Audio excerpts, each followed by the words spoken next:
அன்பான தோழர்களே, நம்ம வந்து எல்லா நாளையும் நம்ம அனுசரிக்கிறோம். உதாரணத்துக்கு பார்த்தா நம்முடைய வெட்டிங் ஆனிவர்சரி, மற்றவங்க சாவு நினைவு தினம், வேலண்டைன் டேஸ்ன்றோம், பர்த்டே, வீடு டெடிகேஷன், என்னென்னமோ நம்ம செலிப்ரேட் பண்ணுறோம். ஃபாதர்ஸ் டே, மதர்ஸ் டே, நிறைய எக்கச்சக்கமாக இருக்குது. ஆனால் நம்ம மறிக்க போகிறோம், அதுக்கு நம்ம ரெடியாக இருக்கணும், அதுக்கு நம்ம ரெடியே ஆகிறது இல்லை. பைபிளில் என்ன சொல்கிறார் சாலமன் பார்ப்போமா? பரிமள தைலத்தை பார்க்கிலும் நற்கீர்த்தி, இவனுடைய ஜனன நாளை பார்க்கிலும் மரண நாள் நல்லது. மரணத்தை யாரும் தவிர்க்க முடியாதுங்க. ஏன்னா மரணத்தை ஜெயித்தவர் இயேசு கிறிஸ்து. அவர் அதிகாரம் வச்சிருக்கார். எல்லாருக்கும் ஒரு இதுக்கும் அப்பாயின்மெண்ட் உண்டு. ஆனால் நமக்கு அது தெரியறதில்லை அப்பாயின்மெண்ட் என்னைக்கு. மறிக்கும்படி ஒரு ஆண்டவர் வச்சிருக்காரு ஒரு நாள். ஸோ அந்த நாள் வரும்பொழுது அதுக்கு முன்னாடி நம்ம வந்து நல்லவங்களா இருக்கணும். இந்த பர்ஃப்யூம் கூட நல்ல ஸ்மெல், ரொம்ப இன்பமாக இருக்குது முகர்ந்து பார்க்கறதுக்கு.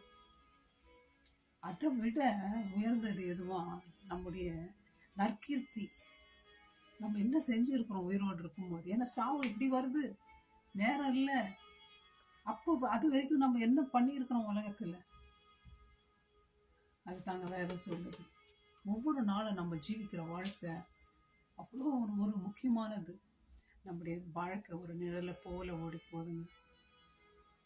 இருந்த வீட்டுக்கு போறதை விட துக்க வீட்டுக்கு போறது நல்ல வேதம் சொல்லு. ஏன் துக்க வீட்டுக்கு போகணும்?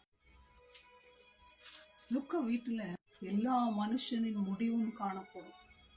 உயிரோடு இருக்கிறவன் இதை மனதிலே சிந்திப்பான். இது தாங்க என்னுடைய வாழ்க்கையிலும் நடந்தது. என்னுடைய தாயார் இறந்தாங்க. இறக்கும் பொழுது நான் அந்த சாவில் இருக்கிறேன். அப்போ என்ன நடக்குதுன்னா, எல்லாரும் வந்து எங்கள் அம்மாவை பற்றி சொல்கிறாங்க. உங்கள் அம்மா இது பண்ணாங்க, உங்கள் அம்மா எனக்கு இந்த இடத்துல உதவி செய்தாங்க, நான் ஆண்டவருக்குள்ளே வருவதற்கு அவங்க உதவியாக இருந்தாங்க, நான் இப்போ சந்தோஷமாக இருக்கிறேன், என் குடும்பம் நல்லா இருக்குது. ஒவ்வொருத்தரும் சொல்கிறத கேட்டு கேட்டு ஆண்டவர் என்னோட பேச ஆரம்பித்தார். உலகத்தில் உலகமாக எப்பொழுதும் உலகத்துக்காகவே வாழ்ந்து கொண்டிருந்த என்ன, எங்களுடைய தாயாருடைய மரணம் ஆண்டவரை நோக்கி பார்க்கும்படி செய்தார்.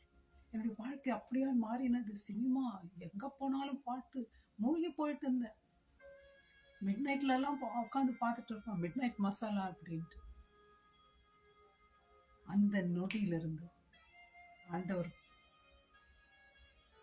தெருவா போக ஆரம்பிச்சு, கிராமம் கிராமமா தேவனுக்காக, இன்னமும் அவருக்காக ஓடும்படி ஆண்டவர் கிருபை செய்திருக்கிறார்.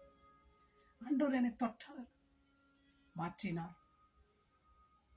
ஞானிகளுடைய இருதயம் துக்க வீட்டிலே இருக்கும், மூடனுடைய இருதயம் கழுப்பிலே இருக்கும் பார்க்கும். நம்ம பேர் எப்படி இருக்கு உலகத்துல? ஒவ்வொரு நாளும் வாழ்கிற வாழ்க்கை எப்படி நம்ம ஓடிட்டு இருக்கோம்? நம்முடைய பேருக்கு அவமானம் இருக்கா? நம்ம சாகும்போது நம்ம பற்றி என்ன சொல்லுவாங்க? யோசித்து பாருங்க சகோதரி சகோதரி. நம்ம செத்தமானா நம்ம மோட்ச ராஜ்யத்துக்கு போவோமா, நரகத்துக்கு போவோமா? அப்படியா நம்ம வாழ்ந்துட்டு இருக்கிறோமா? உலகத்துல எப்படி இருக்கிறோம் நம்ம நாட்கள்? My father prepared his tomb many years before he was died. He has a hope in Christ. Do we have the hope in Christ? Let's get prepared ourselves and run our race and get a good name and good deeds, because that only will come with us.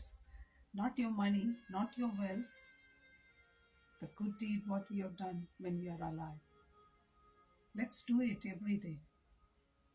Go to heaven. May God bless you and help us to do that. Thank you. Bye-bye.